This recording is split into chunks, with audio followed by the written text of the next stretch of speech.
কোনো বাচ্চা যদি সন্তান যদি শুবে সাদিকের পূর্বে, কথা না বলি ভাই, একটু মনোযোগ দেন, খুব গুরুত্বপূর্ণ বিষয়। শুবে সাদিকের পূর্বে যদি কোনো সন্তান জন্মগ্রহণ করে ঈদের দিন শুবে সাদিকের পূর্বে, তাহলে তার পক্ষ থেকেও সাদাকাতুল ফিতর আদায় করতে হবে, 120 টাকায় হোক আর 115 টাকাই হোক। এরপরে ঈদের দিন শুবে সাদিকের পরে যদি কোনো বাচ্চা জন্মগ্রহণ করে তার পক্ষ থেকে সাদাকাতুল ফিতর আদায় করতে হবে না। ঈদের দিন শুবে সাদিকের পূর্বে যদি কোনো ব্যক্তি মারা যায় তার পক্ষ থেকে সাদাকাতুল ফিতর আদায় করতে হবে না, কিন্তু পরে মারা গেলে, ঈদের পরে যদি মারা যায় সাদাকাতুল ফিতর আদায় করতে হবে, অবশ্যই ওয়াজিব। এগুলো হলো মোটামুটি কিছু মাসালা। আপনারা এই সাদাকাতুল ফিতরের সঙ্গে জাকাতের অর্থটাও দিয়ে দিতে পারেন। যারা জাকাত সামর্থ্যবান ব্যক্তি, জাকাত ফরজ হয়েছে, 2টা আট করে দিয়ে দেবেন 8টা খাতে। জোরে কম কয়টা খাতে? যেখানে সেখানে যাকে তাকে সাদাকাতুল ফিতর দেবেন তাও হবে না, আপনার 8টা খাতে জাকাতের মাল, সাদাকা ফিতরের মাল দিতে হবে। কয়টা খাতে? সূরা আত-তাওবার 60 নম্বর আয়াত মোবাইলের মধ্যে খুলে দেখবেন, গুগলে সার্চ দেবেন, সূরা তাওবার 60 নম্বর আয়াত বলে সার্চ দেবেন, এখানে 8টা খাত বের হয়ে আসবে। 8টা জায়গায় আপনি জাকাতুল ফিতর, সাদাকাতুল ফিতর এবং জাকাতের অর্থ দিয়ে দেবেন। আন্দাজে এক জায়গায় জাকাতের ফিতর, সাদাকাতুল ফিতরের টাকা দিয়ে দিলেন, হক আদায় হবে না। 8টা খাতেই আপনাকে দিতে হবে। কয়টা খাতে?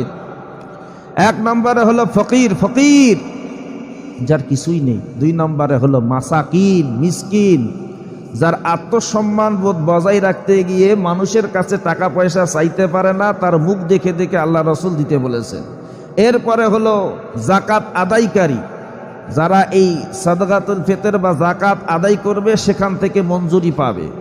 4 নম্বরে হলো মুআল্লাফাতুল কুলুব, অর্থাৎ ইসলামের প্রতি আকর্ষণ করার জন্য কোনো অমুসলিমকে জাকাতুল ফিতর বা জাকাতের অর্থ দেয়া যায়। এই ঘটনাটা ঘটেছে আল্লাহর নবীর জামানায় হুনাইনের যুদ্ধে।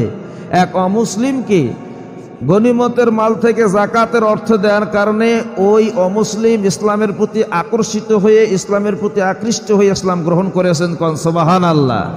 তারপরে মুসাফির ব্যক্তিকে দেওয়া যায়, এরপরে ঋণগ্রস্ত ব্যক্তিকে, আল্লাহর রাস্তায় জিহাদকারী ব্যক্তিকে, এই রকম 8টা খাতে সাদাকাতুল ফিতর আদায় করে দিয়ে দিবেন।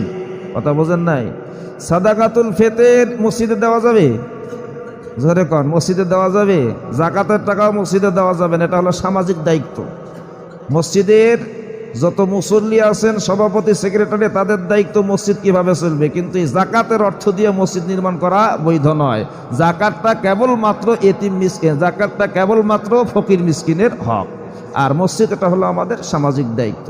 তাহলে